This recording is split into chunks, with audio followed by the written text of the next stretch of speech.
Добре дошли, уважаеми гости, скъпи родители, на разходка в народните приказки, заедно с обучителите и учениците, участващи в проект Приятно и полезно. Знаете, че проекта тече вече от няколко месеца в двете училища в Самораново и Яхиново и се реализира под ръководството на Сдружение Партньори Дупница, финансиран от МТЛ Грант. Този път сме ви подготвили нещо интересно. Открит урок, подготвен и реализиран от 3 учителки по български език и литература на основата на драматизации. Надяваме се с това да провокираме интереса на децата към четенето и към книгите. Радваме се на вашата подкрепа. Надяваме се да ни подкрепяте и за в бъдеще. А сега нашите най-малки ученици ще ви зарадват със своето представление.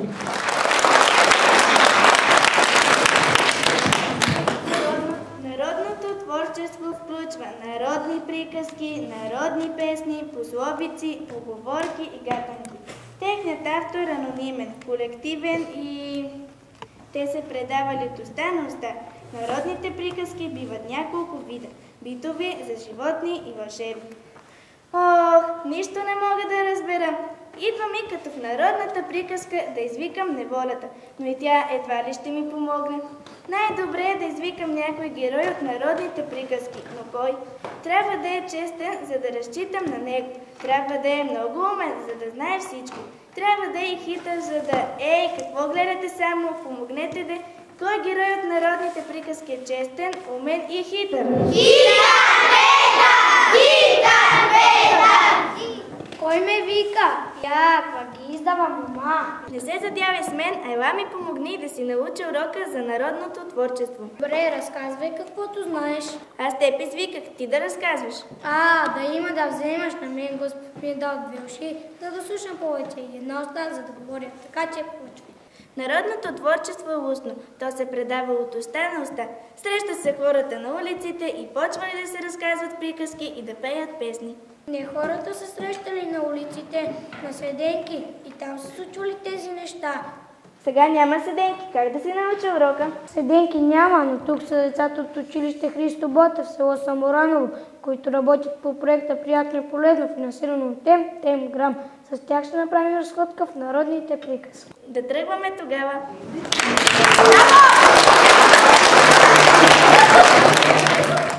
Аз си мислех, че приказките са си просто приказки, но той е имал битови, вълшебни, приказки за животни. Но със сигурност знам обаче, че в всяка приказка може да извадим поука. Знаеш ли, Ани, много си права. Затова предлагам да изиграем една игра. Вие ще представяте драматизации върху откази от народни приказки, а вие, уважаеми зрители, ще трябва да познаете коя е представената приказка. Учениците пък имат за задача да изберат най-подходящата пословица или поговорка за поука от съответната приказка. Да започваме!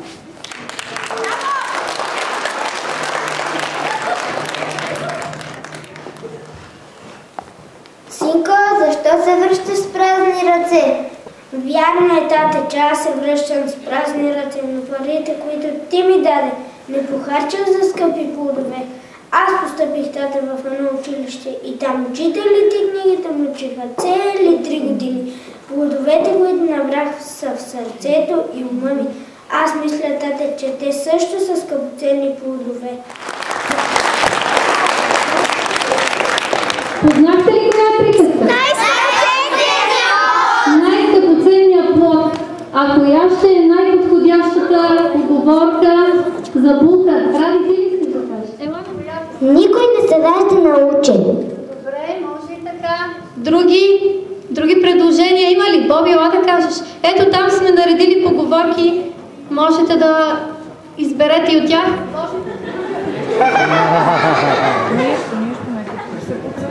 Без наука няма сполука.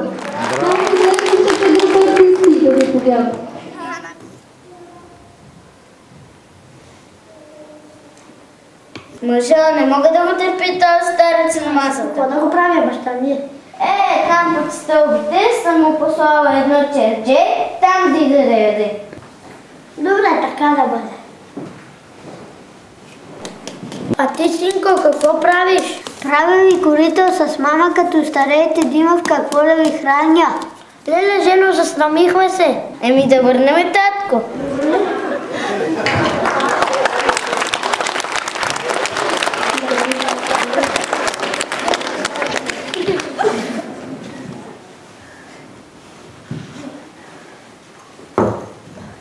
Вече тук ще ядеш, татко, и ще се грижим за теб. Познахте ли коя е тази книга? Дядо внуче. А подходяща поговорка за булка, там отзад групата, я се гледайте и вижте, изберете коя е най-подходяща. Бащи ме полука, си без полука. Браво! И друга има подходяща. Ради там я виждаш ли коя? Коя? Очите старите до две младеж, за да те почитат като остарееш. Следващата група. Мила? Аз разбрах защо тези приказки са битови, защото се разказват за бита на хората. Госпожа, а приказките на Хитър Петър и тези са битови. Разбира се, Ради. Те са битови, а Хитър Петър е герой, който се слави със своята хитрост, остроумие, находчивост. Той се бори с богатите благодарение на смеха. Следващата приказка е с участието на Хитър Петър. Защо не ме поздравяваш? Защо те поздравявам? Си имам 1000 жълтици. Като имаш твой с... Ама аз от теб може да ти дам 500. Като ми дадеш 500, аз ще имам 500, ти ще имаш 500. Защо те поздравявам? На мен може да ми умрън, съм богат, мога всички да ти ги дам. Тогава още по-добре, аз ще имам 1000, ти няма да имаш нищо, защо те поздравявам? Не мога да те надговориш.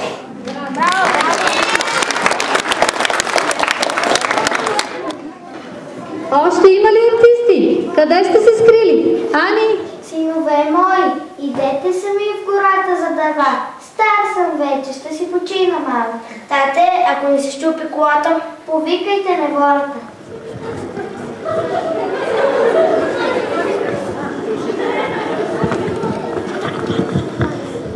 Хайде, пристигнем. Аз ще режа, ти товари колата. Хайде да тръгваме. Щупи се колата. да повикаме неволята.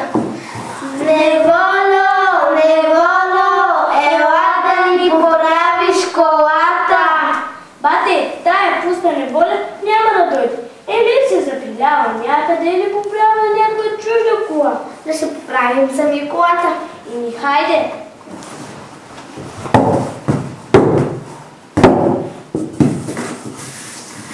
Хайде, вече да тръгваме. Как мина, синове мои? Тате, да знаеш какво се случи. Викахме на волята, но я няма. И какво направихте? Поправихме си сами колата. Я неволата деце била през цялото време при вас. Я ви е помогнала да си поправите колата.